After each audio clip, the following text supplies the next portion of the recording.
আমি আমার এই 5 বছরের বিধায়ক আমি যে হয়েছি পশ্চিমবঙ্গ বিধানসভাতে, আমি আজ অব্দি কোনো আনপার্লামেন্টারি কথা আমি না বিধানসভার বাইরে না বিধানসভার ভেতরে ব্যবহার করি।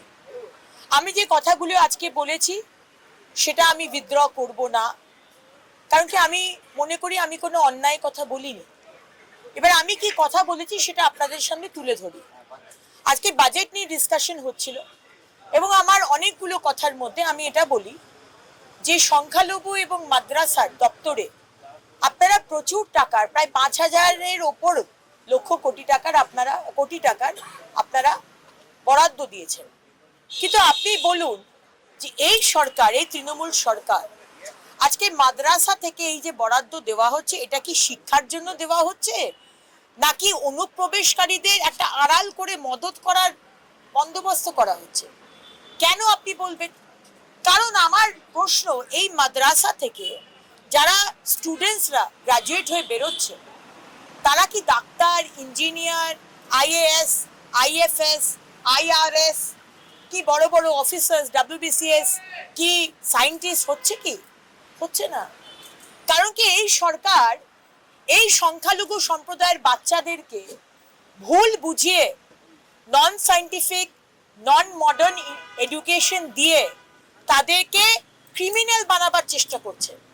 এটা তো সত্যি। আজকে ফিরহাদ হাকিম মহাশয় বলছেন আপনি ক্রিমিনাল বলেছেন। না, ক্রিমিনাল আপনারা বানাচ্ছেন।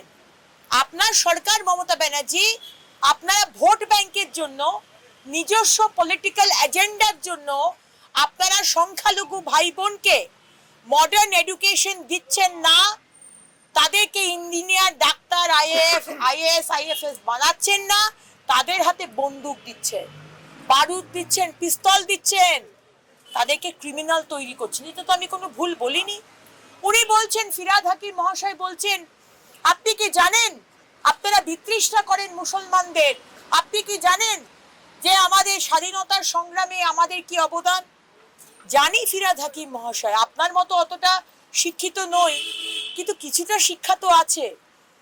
স্বাধীনতার সংগ্রামে সংখ্যালঘু ভাই বোনেদের কতটা অবদান আমরা জানি, আমরা গর্ববোধ করি। আজকে নেতাজি সুভাষচন্দ্র বোসের যে রাইট হ্যান্ড, তিনি একজন সংখ্যালঘু সম্প্রদায়ের মানুষ ছিলেন। কিন্তু ফিরহাদ হাকিম মহাশয় আপনার দল, আপনার সরকার মুসলমানদের ভুল বোঝাচ্ছেন, তাদেরকে ব্যবহার করছেন, ভোট ব্যাংকের জন্য ব্যবহার করছেন, মাদ্রাসাতে নন সায়েন্টিফিক এডুকেশন। আপনাকে চ্যালেঞ্জ দিচ্ছি, আপনার সাহস থাকে ফিরহাদ হাকিম মহাশয়, আমি সংবাদ মাধ্যমে আপনাকে চ্যালেঞ্জ দিচ্ছি, এই 15 বছর পশ্চিমবঙ্গের মাদ্রাসায় কত doctor, engineer, IAS, IFS, IRS বেরিয়েছে তার তালিকা দিন। আর কতজন আপনার সম্প্রদায় থেকে কতজনকে আমরা ক্রিমিনাল বাপ্তি বানিয়েছেন আপনার সরকার, তার একটা তালিকা দিন। তাহলেই দুধ কা দুধ পানি কা পানি হয়ে যাবে যে আমি ভুল বলছি, আমার ডেটা ভুল বলছে। আমি যেটা বলছি বাংলার মানুষও তার সাথে একমত। আজকে আমাদের সরকার যখন আসবে 2026-এর মে মাসে, আমরা কিন্তু এটা করব না, আমরা করিও না আমাদের অন্য বিজেপি শাসিত সরকারে। সবকা সাথ, সবকা বিকাশ, সবকা বিশ্বাস, সবকা প্রয়াস, সবাইকে নিয়ে কোনো ধর্মের রাজনীতি চলবে না। একটাই রাজনীতি, সেটা হচ্ছে আমার রাজ্যকে আর আমার দেশকে কি করে আগে নিয়ে যাওয়া যায়। তাতে যোগ্যতা অনুযায়ী যে যেটা পারবে, যার যেটা যোগ্যতা, সেই দায়িত্ব পাবে এবং সেইভাবে রাজ্য এগিয়ে যাবে, দেশ এগিয়ে যাবে। এইটুকুই আমি বলেছি। 18 থেকে 40 বছর বয়সীদের 1500 টাকা করে দেওয়া হবে। কেন মুখ্যমন্ত্রী 1500 টাকায় প্রথমত কেন আপনি দেবেন? আপনি তো মুখ্যমন্ত্রী হওয়ার পরে বলেছিলেন ডবল ডবল চাকরি হবে। ডবল ডবল চাকরি তো হলো না। আপনি বলেছিলেন বাইরে যারা পরিযায়ী শ্রমিক তারা সব ফিরে এসো, আমি এখানে কাজ দেব। তাহলে 1500 টাকা। আজকে আপনি ভাতা দিয়ে, ভাতাই শেষ কথা, আপনি ভাতা দিন, কিন্তু আমাদের চাকরি চাই। কই বাজেটে তো চাকরির কোনো বন্দোবস্ত নেই। আমরা মাথা উঁচু করে বাঁচতে চাই, মর্যাদা চাই, সম্মান চাই, চাকরি চাই। ভাতা দিয়ে বাংলার মানুষকে দাবিয়ে রাখবেন না। 15টা বছর আপনি শুধু ভাতা দিয়ে গেছেন, no capital investment, no infrastructural development. আমরা কিছু এক্সপেক্ট করি না। আজকে লক্ষ্মীর ভান্ডারের কথা বলছেন, লক্ষ্মীর ভান্ডার 500 টাকা বাড়িয়ে দিয়ে আমি 1500 টাকা করেছি। আজকে কন্যাশ্রী বলছেন, আজকে সবুজ সাথী বলছেন। আচ্ছা মুখ্যমন্ত্রী আপনি বলুন তো, যদি আপনার কন্যাশ্রী সবুজ সাথী এতটাই যদি সাকসেসফুল হয়, যেটা আমি ভেতরে বলেছি, তাহলে why is West Bengal number 1 in school drop out?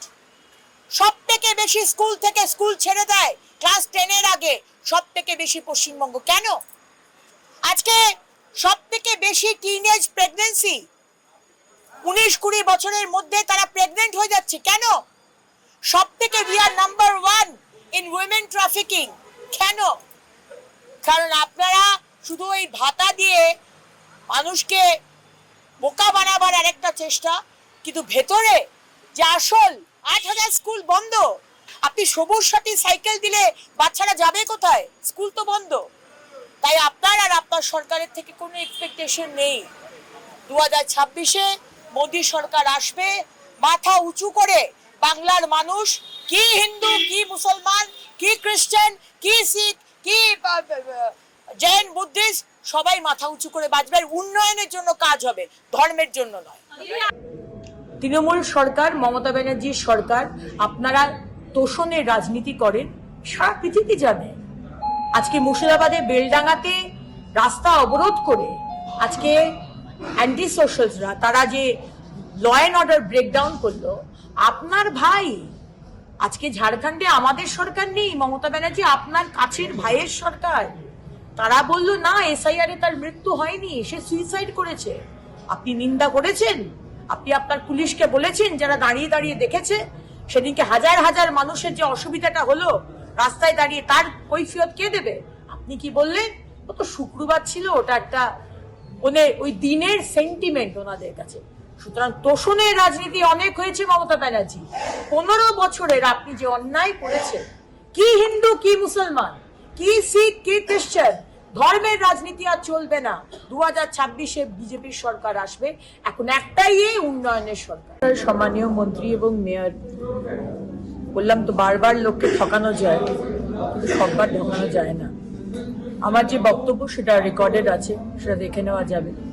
আমি বলেছি যে সংখ্যালঘু উন্নয়ন মাদ্রাসা খাতে অনেক টাকা দেওয়া হয়েছে, কিন্তু দেওয়ার পরেও আজকে মাদ্রাসা থেকে যারা বেরোচ্ছে স্টুডেন্টস, তারা ডাক্তার, ইঞ্জিনিয়ার, আইএএস, আইএফএস হচ্ছে না। আপনারা মানে আপনাদের সরকার সংখ্যালঘুদের ব্যবহার করে ভোট ব্যাংকের জন্য আপনারা তাদেরকে ক্রিমিনাল বানাচ্ছেন। এটা তো সত্যি কথা। ফিরাদাকি মহাশয়, আপনারা তো জ্বালা ধরলো কেন? যারা আমাদের সংখ্যালঘু বিধায়করা ছিলেন এবং তার সাথে সাথে তৃণমূল বিধায়ক, আপনারা কি চাইছেন প্রতিবারই আপনারা বিষয়টাকে গুলিয়ে দেবেন, বলবেন বিজেপি মুসলমানদের এগেনস্টে? একেবারেই নয়, একেবারেই এগেনস্টে নয়। আপনি বলছেন আপনারা ঘৃণা করেন, ঘৃণার প্রশ্ন আসছে কোথা থেকে? আজকে সংখ্যালঘুরা ভারতবর্ষের স্বাধীনতার সংগ্রামে তাদের কি অবদান আমরা সবাই জানি। আজকে নেতাজি সুভাষচন্দ্র বোসের রাইট হ্যান্ড ছিলেন একজন সংখ্যালঘু সম্প্রদায়ের মানুষ। আপনারা প্রত্যেকবার গুলিয়ে দেবেন, সত্যি কথাটাকে ঢেকে দেবেন। আপনারা কি করেছেন? আপনি ফিরাদ হাকিম একজন সংখ্যালঘু সম্প্রদায়ের মন্ত্রী, মেয়র হয়ে আপনি আপনার সম্প্রদায়ের জন্য কি করেছেন? আমি যেটা পয়েন্ট আউট করেছি তার জবাব দিন। আপনি 15 বছরের রেকর্ড দেখান যে মাদ্রাসা থেকে কতজন ডাক্তার, ইঞ্জিনিয়ার, আইএএস, আইএফএস বা ইসরোর মতো সায়েন্টিস্ট বেরিয়েছে, আপনি দেখান।